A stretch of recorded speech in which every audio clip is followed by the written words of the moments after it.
안녕하세요. 오늘은 임플란트 수명을 늘리는 두 번째 방법에 대해서 말씀드리겠습니다. 바로 본론으로 가겠습니다. CT 사진에서 보시다시피 윗니, 아랫니, 앞니, 어금니 할 것 없이 자인치 뿌리 형태는 대부분 다 이렇게 길쭉길쭉하게 타원형으로 생겼고, 특히 큰 어금니 뿌리는 길쭉한 데다가 마치 땅콩 모양처럼 굴곡까지 져 있는 것이 개수마저 2개 내지 3개였습니다. 이래야 뿌리의 둘레가 길어져서 고정력도 커지고 두께도 늘어나서 더 단단해지기 때문이죠. 이것이 자연의 방식인 반면에 우리 인간의 방식은 지금까지는 동그란 픽스처 하나를 심어서 이런 모양의 뿌리를 대신해 주는 것이었습니다.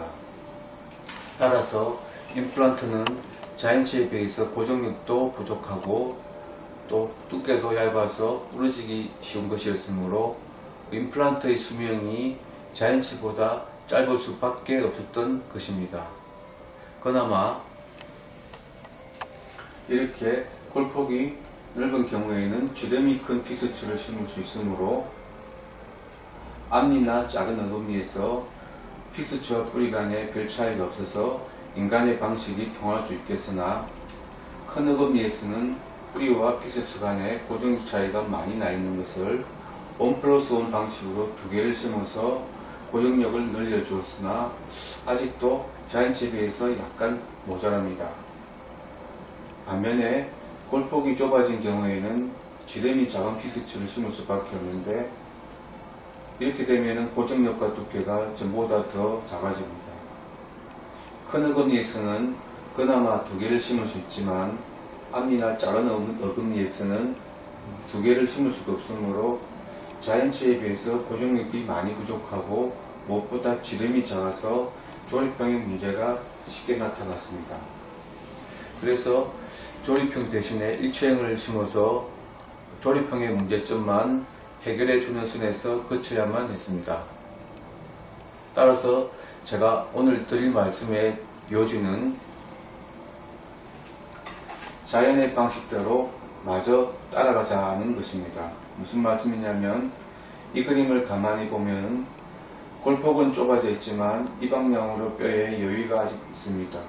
만약 픽스처의 모양도 동그랗게 만들지 말고 자인치 뿌리처럼 길쭉하게 만들어서 이 방향으로 이렇게 돌려서 심어서 남은 골폭을 최대한 활용을 한다면 지금보다 고정력도 커지고 두께도 두꺼워질 것입니다. 하지만 임플란트의 가공 방법상 자인치 뿌리처럼 타원형이나 만곡된 땅콩 형태로 만들 수는 없습니다. 그 대신에 이 그림처럼 2개의 원호와 2개의 직선으로 이루어진 형태로 만들 수는 있습니다. 그래서 수년간의 연구 개발의 결과로 나온 것이 이 바이컷 임플란트입니다. 바이컷 임플란트 모양을 보면 동그란 픽스처의 둘레에서 대칭되는 2개의 외벽을 마치 절삭을 해둔 것 같은 모양이기 때문에 이름을 바이컷이라고 붙였습니다. 그 결과 2군데의 단면부가 있습니다. 이런 모양이므로 바이컷 임플란트를 골폭이 좁은 지족을 내 단면부가 골폭 방향으로 이렇게 충집을 하게 되면은 절삭을 준 양만큼 지족의 두께가 추가로 확보가 되므로 좁은 골폭에서 지름이 큰 픽스처를 심을 수 있게 되는 효과가 있습니다. 따라서 뼈이식 수술을 할 필요가 없습니다. 좀 더 구체적으로 설명을 드려보겠습니다. 예를 들어 5.3의 골폭을 가진 치족을 한다면 지름 3.3 픽스처 밖에 심을 수가 없고, 이보다 더 큰 것은 심을 수가 없습니다. 왜냐하면 수술의 원칙상 최소 1mm 두께의 치조볼이 픽스처 둘레의 전체를 다 감싸고 있어야 되기 때문이죠. 지름 3.3의 둘레는 10.3mm입니다. 그런데 지름 4.3의 바이컷은 이 부분의 지름은 4.3이지만 단면부 간의 길이는 3.3입니다. 그래서 이 단면부가 이 골폭 방향을 향하게 이렇게 일치하게 돌려 심게 되면은 이 부분에서 1mm의 골폭이 확보가 되므로 식립이 가능해집니다. 둘레 계산을 해보면 12.98이 되어서 이 고정력 백분율표를 보시면 지름 4.3 바이카스는 지름 3.3에 비교해서 봤을 때 약 25%의 고정력 증가 효과가 있고, 지름 4.3과 비교해 봤을 때는 불과 4%밖에 작은 수치입니다. 다시 말해서 바이카스를 신게 되면은 지름 3.3밖에 못 심는 골폭에서 지름 4.3을 심을 수 있는 셈입니다. 이런 효과가 바이카스 임플란트 로고에 잘 나타나 있습니다. 먼저 둘레를 비교해 보시면 기존의 동그란 임플란트의 둘레보다 바이카스 임플란트의 둘레가 이렇게 더 늘어나서 고정력이 커지고, 또 면적을 비교해 보시면 빨갛게 표시한 만큼 두께가 더 늘어나서 더 단단해지는 것입니다. 그럼 먼저 앞니 적용을 해 보겠습니다. 이 골폭이 좁아진 경우에는 전에 같으면 지름이 작고 동그란 일체형 하나를 신고 말았는데, 바이카스 신게 되면은 이렇게 단면부가 골폭 방향을 오도록 돌려 신게 되면 여기서 1mm의 골폭이 확보가 되면서도 전보다 더 고정력과 두께가 늘어나게 됩니다. 실제 사진을 보시면 얇은 앞니뼈에서 컷을 준 이 부분에서 충분한 골폭을 얻으면서도 전보다 더 고정력도 크고 두께도 큰 픽스처를 심을 수가 있게 되는 것입니다. 작은 어금니 경우를 보겠습니다. 역시 전에는 골폭이 작아서 지름이 작은 픽스처를 신고 말았는데, 지금은 골폭에 맞춰서 바이카스를 신게 되면은 마찬가지 효과가 얻을 수 있습니다. 자, 골폭이 큰 경우에는 지름이 크므로 픽스처와 뿌리 간에 별 차이가 없으므로 굳이 바이카스를 신지 않아도 됩니다. 하지만 골폭에 비해서 이 부분의 폭이 유난히 작은 경우가 있는데, 주로 윗니, 어금니에 이런 경우가 많습니다. 실제 사진을 보시면 윗니 작은 어금니 임플란트를 해야 되는데 골폭은 괜찮은데, 보시다시피 이쪽에 간격이 폭경이 너무 작습니다. 이런 경우에는 바이카스를 신는 편이 더 유리합니다. 왜냐하면 이 넓은 골폭을 활용하기 위해서죠. 심는 요령은 좁은 골폭에 심는 경우와는 반대로 단면부가 이 방향으로 오도록 이렇게 세워 심으시면 됩니다. 그 결과 이 단면부 있는 이 부분에서 동그란 픽스처보다는 지로굴의 두께가 더 넓게 확보가 될 수 있는 것입니다. 그리고 돌려 심지 않고 세워 심었으므로 사진상 단면부가 나타나고 있습니다. 마지막으로 큰 어금니의 적용을 해보겠습니다.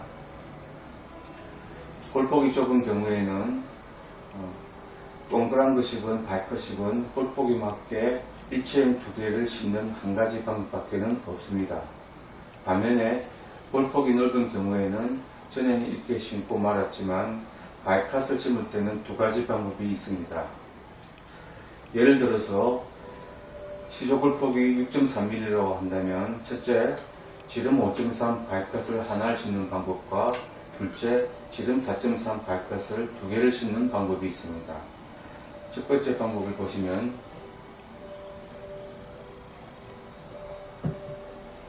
자, 골폭이 6.3mm 그러면은 지름 4.3 픽스처만 심을 수 있고, 지름 5.3 픽스처는 골폭이 부족하므로 심을 수가 없습니다. 그런데 지름 5.3 바이컷은 심을 수가 있습니다. 백분율표를 보시면 지름 5.3 바이컷은 지름 4.3에 비해서 21%의 고정력 증가 효과가 있고, 5.3에 비교해 봤을 때 98%로 별 차이가 없습니다. 즉, 바이컷을 심게 되면은 지름 4.3밖에 못 심는 상황에서 지름 5.3을 심을 수 있게 되는 셈입니다. 따라서 이 둘레가 이만큼 늘어나서 고정력이 커지고 두께도 늘어나서 더 단단해지는 것입니다.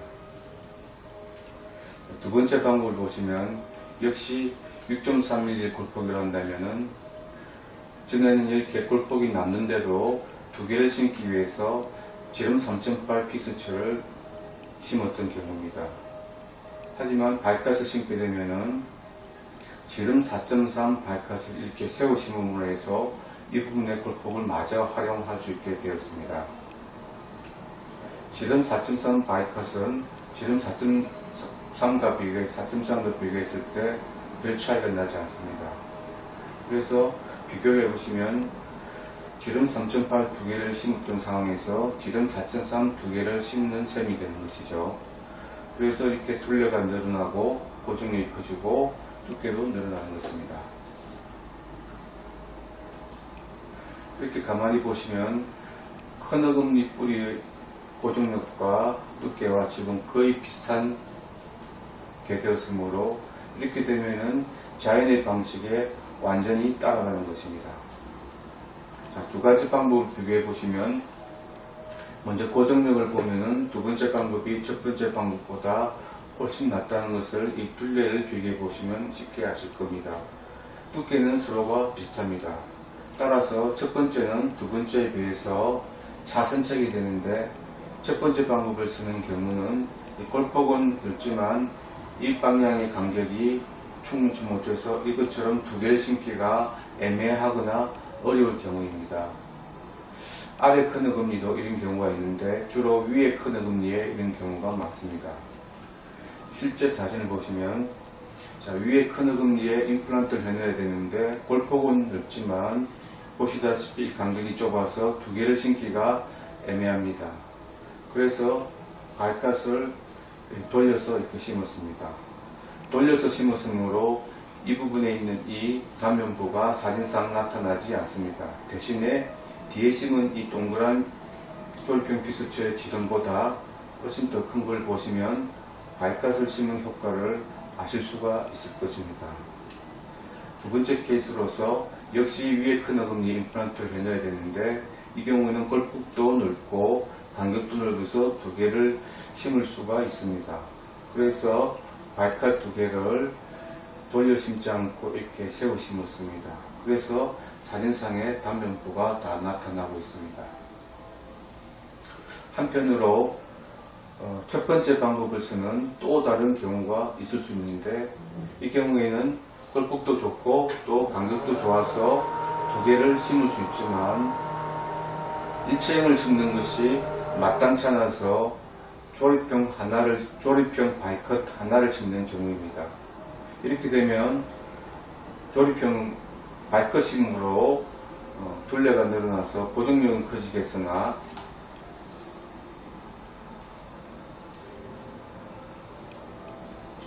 이 단면부의 외벽의 두께는 여전히 여전히 얇으므로 조립형의 문제점이 남아 있습니다. 따라서 이 바이컷 기술은 속이 꽉 차 있는 일체형에 적합한 기술이고 이렇게 속을 이렇게 파놓은 이 조립형에 쓰기에는 적합지 않으므로 쓰지 않는 것이 좋겠다는 것이 개발자인 저의 견해입니다. 자, 이제 정리를 해보겠습니다. 자, 바이컷 임플란트의 개발 목적은 이렇습니다. 잔존 치조골의 골량을 최대한 활용해서 심음으로 해서 임플란트의 수명을 자연치에 최대한 가깝게 늘려주기 위해서이고 그 효과는 동일한 골폭에서 기존의 동그란 임플란트를 심었을 때보다 고정력과 강도가 커진다는 것입니다. 특히 골폭이 좁은 경우에 효과적입니다. 따라서 웨이식 수술을 안 해도 된다는 것은 두 번 말할 필요가 없습니다. 이상으로 임플란트의 수명을 늘리는 두 번째 방법에 대해서 말씀드렸습니다. 하지만 제가 전에도 말씀드렸다시피 이 세상에 완벽한 것은 없습니다. 그래서 어떠한 임플란트도 어떠한 수술 방법도 완벽하지는 않습니다. 다만 꾸준히 개선되고 있는 중입니다. 따라서 시간이 난다면 다음 시간에는 일체형 임플란트의 장점과 단점에 대해서도 한번 종합적으로 말씀을 드리려고 하고 아울러 관련된 내용으로서 어찌 보면은 임플란트의 수명을 늘리는 세 번째 방법이 될 수도 있는 전혀 새로운 디자인의 조립형 바이컷 임플란트에 대해서도 소개를 드리려고 합니다. 시청해 주셔서 감사합니다.